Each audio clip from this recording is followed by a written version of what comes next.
Thank the gentleman. I recognize the gentlelady from Connecticut, Ms. Hayes. Thank you, Mr. Chairman, and Secretary, welcome to our committee.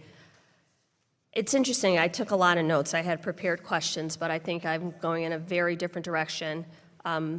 We've heard other colleagues talk about the NAEP scores, and I heard you say that the president was angered and embarrassed by these, and I think we all should be. But when you disaggregate those scores, they clearly show that low-income students score significantly lower than their white and higher-income peers, and that is mostly in part to ongoing disparities in educational access and quality, which makes much of what I'm hearing today that much more relevant. You mentioned Connecticut. We both come from the state of Connecticut. Connecticut relies on property taxes to fund education, and we have one of the largest income gaps in the nation, which means by design or default, low-income students face multiple challenges, including limited access to resources and opportunities outside of schools, which is why I don't understand many of the decisions made in this budget. One of my colleagues asked about collecting data on family composition and background. The Department of Education Office of Civil Rights is mandated by law to do that. I was pleased to hear you say that states do not, the Department of Education does not control curriculum, instruction, instructional materials, the teachers that are hired, which makes your words contradictory because every argument you have is to put local control back into the states. But states already have local control, as anyone who has any knowledge or background of education would already know.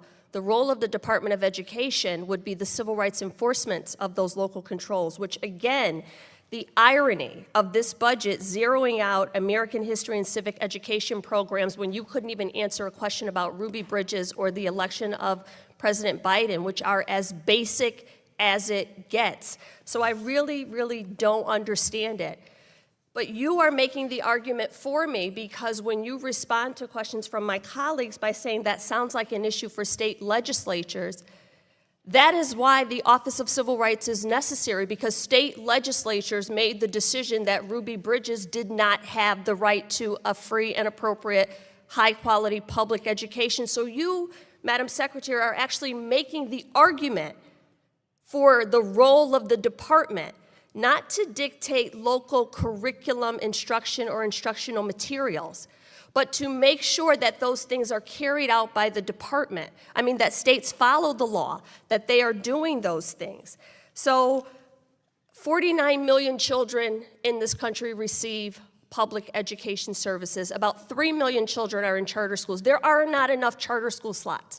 So my questions are mainly focused on what about those other 46 million children. So it's mind-blowing. I hear you talk about safety, keeping students safe on school campuses, but not a word about the 390,000 students who have been affected by gun violence.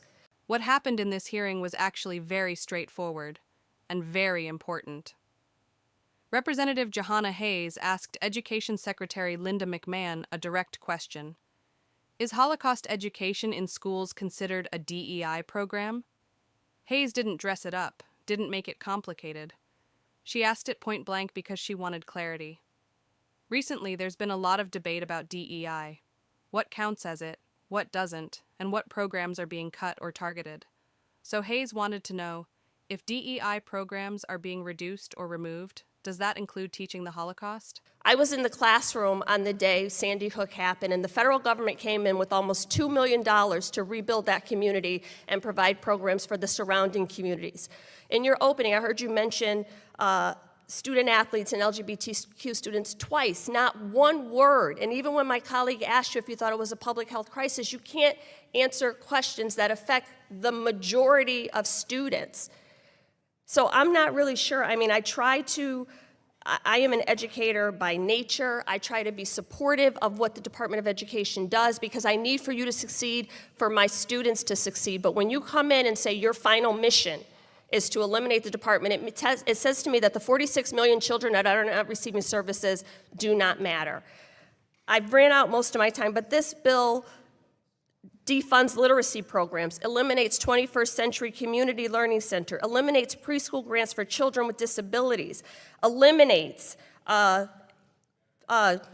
reduces funding for career and technical education, like all of these things. I'm going to ask you two really quick questions. Do you think that Holocaust education in our schools is a DEI program? There's no card for that. That's just yes or no. I can look at it whatever card I Holocaust choose. education, Thank is you it a very DEI? much. You can have a press conference to say whatever you want. I just need a quick answer to Your this. soliloquy Is been very Holocaust, informative. because this is my time, is Holocaust education a DEI program? No.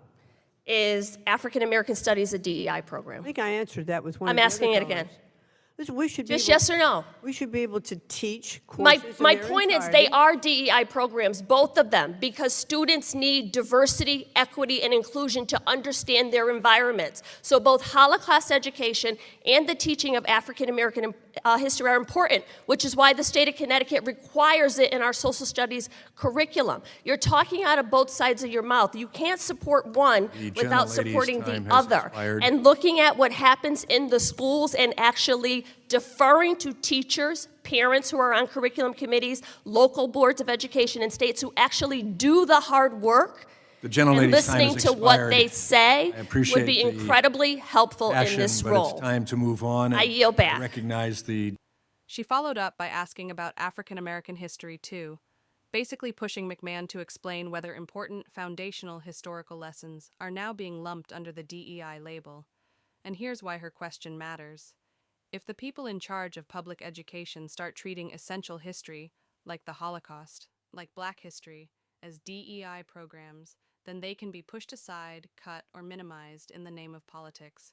Hayes was making a bigger point. These topics aren't optional. They're not extras. They're core parts of understanding our past and avoiding repeating it. Her question forced McMahon to confront something many leaders are trying to blur, whether honest, accurate history is being reframed as political content. At the end of the day, Hayes was asking something simple. Are we still committed to teaching students the full truth, or are we letting political labels decide what gets taught? That's the real issue behind her question, and it's a question that affects classrooms across the entire country.